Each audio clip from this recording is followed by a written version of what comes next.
વર્ષ પહેલાં મારી લાઈફમાં એક એવી વ્યક્તિ આવી જે મારી લાઈફનો એક પાર્ટ નહીં પરંતુ આજે મારી એક પૂરેપૂરી લાઈફ છે. Yes, he is my husband. Hi guys, welcome back to my channel Nisha Akash life. Today video is all about our relationship of marriage. We are complete the 5 years of the marriage. Yes, તો આજનો video છે ને એના માટે છે થોડુંક હું અમારા રિલેશનશિપ ઉપર વાત કરું છું આજે. સો સ્ટાર્ટિંગથી સ્ટાર્ટ કરીએ. છે ને કે our relationship are arranged marriage or થોડુંક આજે અજીબ લાગે છે આ રીતે બોલવા માટે. મારા હસબન્ડ એના માટે આજે વાત કરું છું. સો મારા હસબન્ડ જ્યારે પહેલી વખત જોવા આવેલા ત્યારની વાત છે. જોવા આવ્યા હતા ને એને તો આ છે ને કે 6 વર્ષ પૂરા થઈ ગયા છે. 1 વર્ષ અમારી સગાઈ રહી. તો જ્યારે જોવા આવ્યા હતા ને ત્યારે છે ને કે first time he is also first છે જોવા આવ્યા હતા. તો જોવા આવ્યા ત્યારે છે ને કે ત્યારે કોવિડ ચાલતો હતો, એટલે કે ત્યારે વરસાદ પણ હતો. તો મારા પપ્પાને એવું લાગ્યું કે છેટેથી જોવા આવ્યા છે તો જમ્યા વગર તો ન જ જવા દે.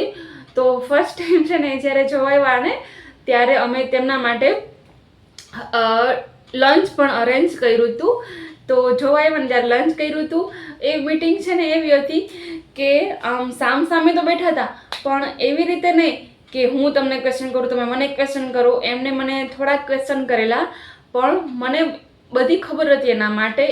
એમના મીન્સ કે એ શું છે શું કરે છે એ બધું મને ખબર હતી. એ અમારા રિલેશનમાં પણ થાય. અને ત્યારે જમીને પણ ગયા હતા. એટલે અત્યારે મેરેજ પછી હું એને એકબીજાને મસ્તી કરીએ કે જોવા આવ્યા હતા કે જમવા આવ્યા હતા એ રીતે.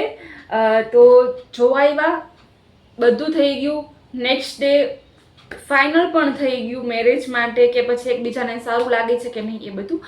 હું તમને છે ને મારા હસબન્ડની એક વાત કહું છું જે તમે ટીપ તરીકે પણ લઈ શકો છો. સો મારા હસબન્ડ છે ને એ એવું કહે છે કે આપણા બે વ્યક્તિમાં છે ને જ્યારે ઝઘડો થાય ને ત્યારે છે ને ક્યારેય પણ ત્રીજી વ્યક્તિનો ઇન્વોલ્વ ન કરો. કારણ કે તમારા બે વ્યક્તિમાં જ્યારે ત્રીજી વ્યક્તિ આવે ને તમારા સંબંધો છે ને બગડવાના ચાન્સ થોડાક એવા વધારે લાગે છે. પણ જો તમે બંને વ્યક્તિ થઈને તમારી કોઈ પણ મુશ્કેલી હોય કે તમારો કોઈ પણ ઝઘડો હોય ને જો તમે એ સુલઝાવી શકો ને તો બહુ જ સારું છે.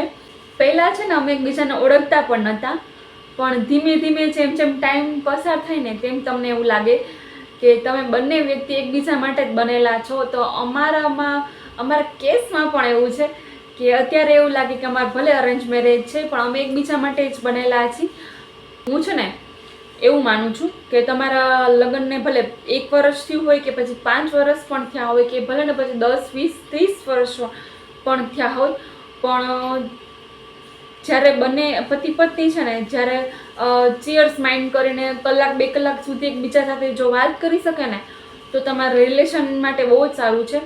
હું એ પણ તમને કહેવા માગું છું કે ટિપ્સ દેવા માગું છું કે તમે પતિ પત્ની જ્યારે પણ ફ્રી હોય કે પછી રાતે તમે છે ને એકબીજા સાથે છે ને વાતો કરો.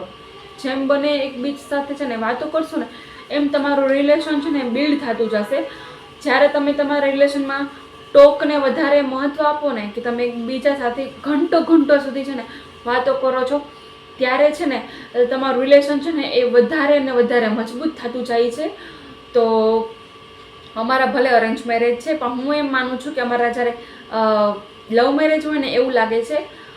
યુટ્યુબની વાત કરીએ તો યુટ્યુબમાં પણ છે ને મારા હસબન્ડનો બહુ જ મોટો એવો સપોર્ટ છે.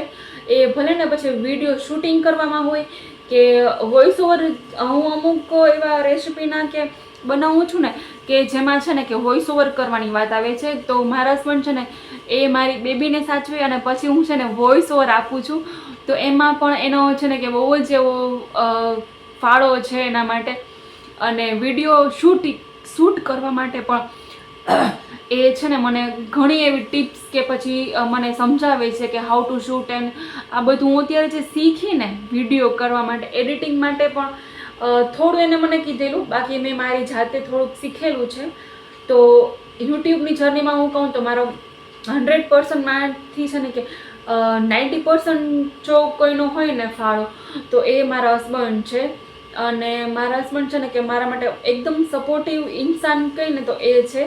પ્રેગ્નન્સી દરમિયાન કે પછી પ્રેગ્નન્સી પછી બાળકને રાખવું, બધાને જ ખબર હશે કે જ્યારે બેબી છે ને 3 મહિનાનો હોય ને ત્યાં સુધી એ રાતે જાગે અને બપોરે સવારે તો એ રીતે નીંદર કરી લે, પણ રાતે એના માટે આપણે જાગવું ને એ જ મોટી વાત છે.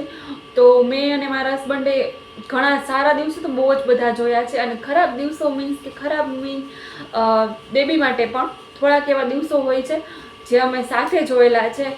અને I am lucky to have husband this like.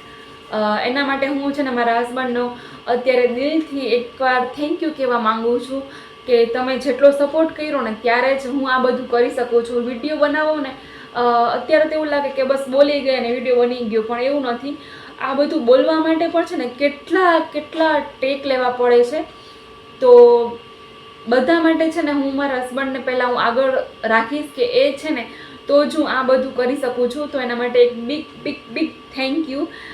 જો તમને આ વિડીયો ગમ્યો હોય ને તો લાઈક કરજો, શેર કરજો.